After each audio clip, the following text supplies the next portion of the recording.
আসসালামু আলাইকুম দর্শক বন্ধুরা, বেসিক সেবার আরও একটা ভিডিওতে সবাইকে স্বাগতম। অনলাইনে ভূমি উন্নয়ন কর বা খাজনা পরিশোধ করার জন্য শুরুতেই আমাদের আবেদন করতে হয়। আবেদন করার পর সাথে সাথেই কিন্তু খাজনাটি পরিশোধ করা যায় না, দু একদিন অপেক্ষা করতে হয়। আমাদের খাজনার আবেদনটি অনুমোদিত হলেই আমরা খাজনাটি পরিশোধ করতে পারি।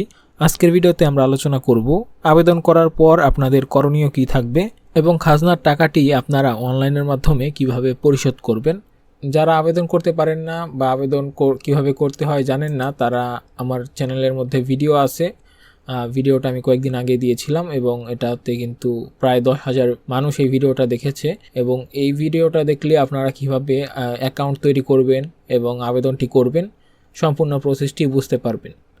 যাই হোক, আমরা শুরুতেই land.gov.bd ওয়েবসাইটে চলে এসে আমাদের অ্যাকাউন্টে লগ ইন করে নিয়েছি এবং লগ ইন করার পর আমরা ভূমি উন্নয়ন কর এই পেজের মধ্যে চলে এসেছি।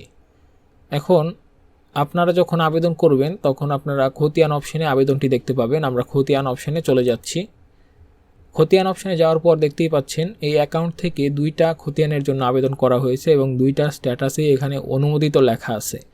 এই খতিয়ানগুলোতে ভূমি উন্নয়ন কর বা খাজনা পরিষদের আবেদন করার পর ইউনিয়ন পরিষদের যে ভূমি অফিস রয়েছে সেখান থেকে কিন্তু এই আবেদনগুলো অনুমোদন করা হয়েছে, তাই এইগুলোর পাশে অনুমোদিত লেখা আছে।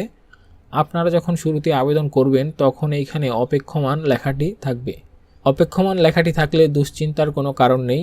সাধারণত 48 ঘন্টার মধ্যেই ইউনিয়ন পর্যায়ের যে ভূমি অফিস রয়েছে সেখান থেকে আবেদনগুলোকে অনুমোদন করা হয়। আগের ভিডিওতে আমাকে অনেকে কমেন্ট করেছিলেন যে 4-5 দিন হয়ে গেছে তবু তাদেরটা অনুমোদন করা হচ্ছে না। আপনাদের ক্ষেত্রে যদি 3-4 দিন 5-6 দিন এমন হয়ে যায় তবু এখানে স্ট্যাটাস অপেক্ষমান লেখা থাকে, সেক্ষেত্রে আপনাদের ইউনিয়ন সহকারী ভূমি কর্মকর্তার কার্যালয়ে, অর্থাৎ যেটাকে আমরা নায়েবের অফিস বলে থাকি, সেখানে উপস্থিত হতে হবে এবং তাদেরকে অবগত করতে হবে আপনি এই খতিয়ানে আবেদন করেছেন, তারা যেন আপনার খতিয়ানের আবেদনটি অনুমোদন করে। অনুমোদন করা হলেই আপনাদের হোল্ডিং তালিকা এখানে চলে যেতে হবে এবং এখানে অর্থ পরিশোধ করার জন্য একটি অপশন থাকবে। এই খতিয়ানের খাজনাগুলো পরিশোধ করা হয়েছে তাই এখানে সৃজিত লেখা আছে। আপনাদের ক্ষেত্রে যখন আবেদনটি অনুমোদন করা হবে তখন এখানে একটি আইকন থাকবে, সেটার মধ্যে ক্লিক করলেই কিন্তু আপনারা অনলাইনের মাধ্যমে খাজনাটি পরিশোধ করতে পারবেন। খাজনা পরিশোধ করার পর চলে যেতে হবে আপনাদের দাখিলা অপশনে।